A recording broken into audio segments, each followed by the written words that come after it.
So ito. So kamusta po mga ka-Streetwise? Ako po si Takero Miyamoto at welcome po sa aking munting channel. Sa mga kababayan, so balik tayo sa West Philippine Sea. So ngayon mga kababayan, dumating na nga po yung mga equipment galing India. So ito na nga po yung BrahMos. Okay. So medyo delikado tong content na to, no, kasi ayaw po ng YouTube na magko-content po tungkol sa ganitong klaseng conflict. Pero pilitin natin na maayos to, no. So so dumating na po yung BrahMos at dumating na rin po yung mga equipment galing Amerika. Okay. So ayan po yung mga bagay na ayaw po ng China. So ngayon mga kababayan, sinisingil na po si Digong ng China. Kasi ang una, sino ba nakapagkasunduan sa China? Si Digong. So ngayon, sinisingil na ngayon si Digong ng China. Kasi mga kababayan, ito lang, no, pakita ko sa inyo, no. Ito balita ito from international news, from Nikkei, sa Nikkei ko ata nakuha to eh. Nikkei Asia nga, no. China claims South China Sea deal with Philippines, Duterte ng China. So ito mga kababayan, yung sobrang undeniable na meron talagang ginawang kalokohan si Duterte kasi si Duterte po ngayon ang tinuturo ng China. 'Di ba? China claims South China Sea deal with Philippines, Duterte.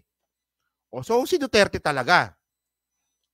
At hindi ko po talaga makuha kung sino ba yung nag-a-advise kay Digong na wag nang banatan hindi ko talaga makuha kung sino ba yung nag-a-advise kay PBBM para wag nang banatan si Digong.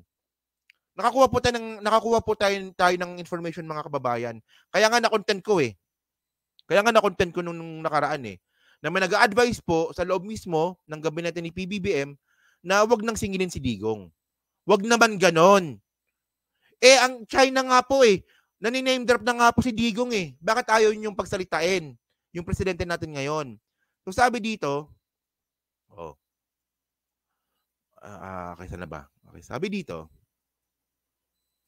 China and the Philippines entered a gentleman's agreement to avoid conflict in the South China Sea. Under former Philippine President Rodrigo Duterte, the Chinese embassy in the Philippines said Thursday in a revelation that could be aimed at rattling the current administration in Manila. Okay? Under the agreement, so ano yung agreement?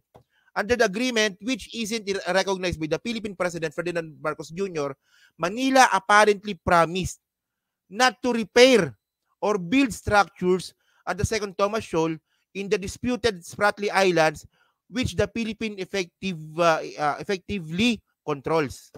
Yan. In return, Beijing agreed not to interfere with deliveries of food and other supplies to the Philippine warship there. Isipin nyo mga kababayan, kung gaano kaengot tong pinasok ni Digong. Ang pinasok ni Digong, sa mismong teritoryo natin, mismong EEZ natin, na bawal mag-repair. Sa mismong EEZ natin, bawal mag-repair, pero papayagan tayo ng China na magbigay po ng tubig at pagkain. So ngayon, ano na ngayon nangyari? So dahil nga po sa kasunduan na yan ni Digong, kaya nga po tayo nagkadahetot-hetot ngayon. So ang sinisingil ngayon si PBBM. Bakit hindi ninyo singilin si Digong? Ang tanong, magkano ba binayad nyo kay Digong? Tama nga, di ba? Nanalo nga tayo. Anong conflict dyan? Binayaran nyo ba si Digong? Engot Sabi dito, no? In the statement on Thursday, the Chinese embassy acknowledged that the deal was made during the Duterte administration, referring to the pact as a gentleman's agreement. The embassy said it was no secret and was aimed at managing the situation on the ground, maintaining peace and preventing conflicts.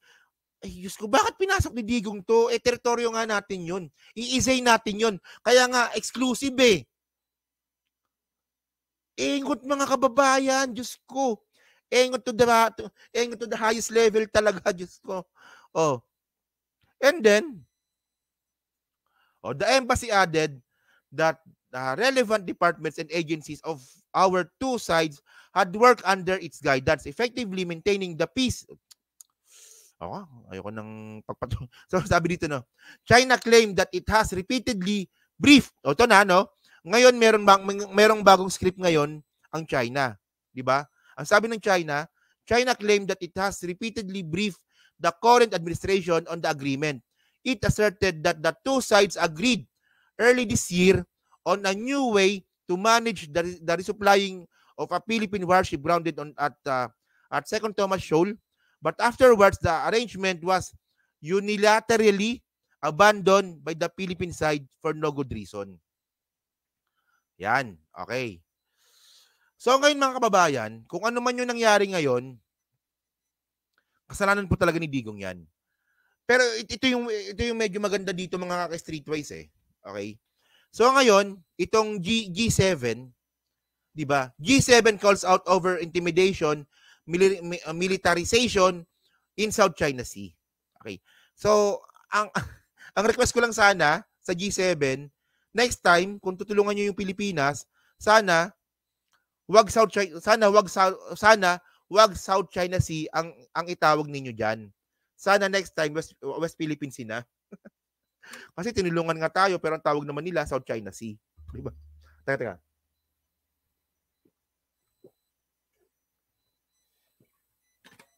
So yun, no? Okay. Kaya lang. And then tuloy tayo.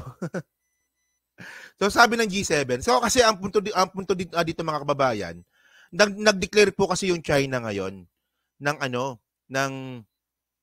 modern warfare. Sabi ng China, meron daw pong modern warfare. So yan po ay kinundi na ngayon ng G7. So ano ba yung G7? So yung G7 po, karamihan po dito ay ang miyembro dito is EU. 'Di ba? Tama ko yung inaro, 'di ba? G7, ang karamihang miyembro diyan ay miyembro din po ng EU. At kasama po diyan yung Amerika. Okay. So gets na. So sabi dito, sabi ng G7 ngayon, we continue to oppose China's dangerous use of Coast Guard and maritime militia in the South China Sea and its repeated obstruction of countries' high seas freedom of navigation, and we express serious concern about the increasing use of dangerous maneuvers and water cannons against Philippine vessels in this regard. So ngayon mga kababayan, kung nangyari po ito noong panahon ni Digong, baliwala lang to. Kasi parang babaliwalain lang po ito ni Digong. As if naman natutulungan sila, di ba? Oh. So ngayon, ito pa. So ang nangyari, ito na. US send land attack missile. Binura ko yung missile kasi nga bawal sa YouTube. System to Philippines for exercise in apparent message to China. Ayan na, oh. Nagbigay na nga po ng missile. At ang sabi po dito mga kababayan, gagamitin lang daw po ito sa military exercises. So kayo ba, naniniwala ba kayo sa military exercises lang to gagamitin? Parang hindi naman. Kasi malamang may sobra dyan. Andiyan ba si Sangkay? Oy, Sangkay, pakis nga ako. Andiyan nga, oh. Bossing Takero. Ay, thank you, Sangkay, no? Eh, visit na to. Walang yan na yan. Sabi ni Sangkay. While at the throne. Bossing Takero watching while at the throne. Sayang tayo. Anong trono ba yan? So, ito na, no? Okay. So, meron na. So, dumating na po yung missile. At sabi, exercises in apparent ito, parang military exercises lang to gagamitin. So, mga kababayan, ito po, no, ito sasabihin ko lang ngayon. Diyan po talaga natin magagamit yung EDCA. Kasi po yung EDCA po kasi mga kababayan, pwede po talaga tayong supplyan. Pwede po tayong supplyan ng mga gamit po yung EDCA. At pwede pong itong itago na wala, gagamitin lang namin ito sa exercise. Hindi ito mensahe para sa China. Kaya nga ayaw ng mga pro-China yung EDCA na yan eh. And then bukod dyan mga kababayan, dumating na rin po yung BrahMos. Okay. So yung BrahMos, deterrence, dumating na rin po, I think ngayon na ata, no? Nung isang araw pa ito dumating to, no? At ayan po ay galing sa soft loan. Soft loan naman to, no? 18.9 billion pesos. Okay. So medyo malaking pera mga kababayan, pero mas malaki pa rin po yung 51 billion po ni Pulong. So ngayon mga ka-streetwise, no, bakit ko naman content to? Bakit ko naman content ito mga kababayan? Ang punto natin dito mga ka-streetwise, kaya naman pala natin gawin to. O, Canada, France, Germany, Italy, Japan, and United Kingdom. O di ba karamihan diyan EU, di ba? Okay. So kaya naman pala natin gawin to na makipagtulungan po sa G7, sa EU at saka sa Amerika para kondenahin yung China. Kaya naman pala natin. Pero bakit hindi nagawa nung panahon ni Digong? Di ba? So kaya nakakapagtaka mga kababayan, no, kung bakit may mga medyo mahina pa rin, no, ang utak at saka may mga utak-ipis pa rin po talaga na sumusuporta kay Digong regarding po sa China. Yan punto kasi natin dito mga kababayan, paano tayo susuportahan ng EU kung ganito po yung bunganga po ni Duterte. Panoorin nyo to kung gaano kabastos to.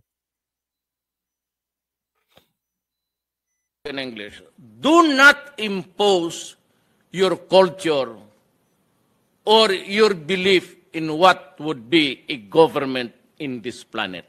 Yeah? Do not impose on other countries, especially us. Ito noon, paborito nila itong mga ASEAN countries. Because there's a death penalty in Indonesia, Malaysia, and I'm trying to revive it and trying as if the other countries of EU walang death penalty, marami pa rin. Itong mga buang na to, hindi ko talaga, why are you trying to impose on us? Why don't you mind your own business? Why do you have to, fuck with us, goddammit? So paano tayo tutulungan ng EU?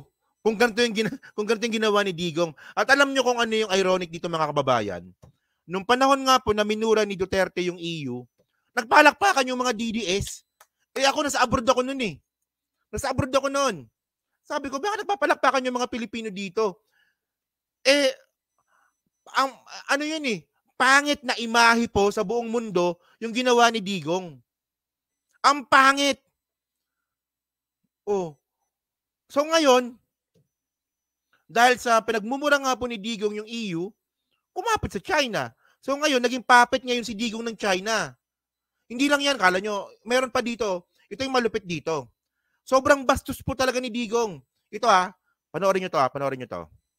Ito tungkol ito sa anak po ni Clinton. Yung dating presidente. Ito, panoorin nyo to On the consequence. Lakihan natin. Kasi yan. Kasi may caption eh. Ayan yan, lakihan natin.